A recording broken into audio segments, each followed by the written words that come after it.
sejam bem-vindos à nossa primeira aula de ciências. Nessa aula, nós vamos estudar sobre os diferentes tipos de misturas.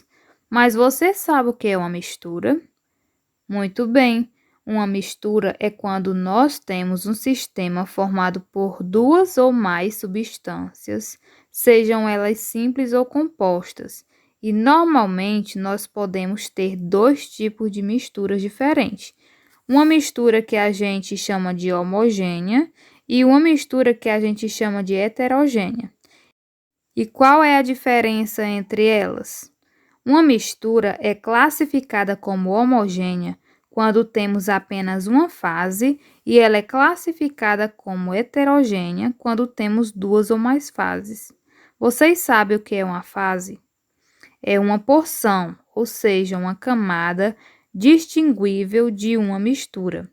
Assim, quando você olha para uma mistura e consegue identificar os diferentes elementos que tem nessa mistura, nós vamos ter uma mistura heterogênea.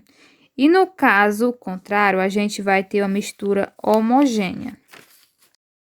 Como exemplo, eu posso falar aqui com vocês sobre a água do mar, que apesar da gente identificar apenas com água, ela é composta por diversos elementos, incluindo a própria água, o cloreto de sódio, o dióxido de carbono, e dentre outros que estão presentes ali naquela água e que você não consegue identificar cada um deles. Sendo assim, podemos dizer que essa mistura tem apenas uma fase, como eu falei. Todas as vezes que a gente tem uma mistura que apresenta apenas uma fase, nós vamos ter uma mistura homogênea.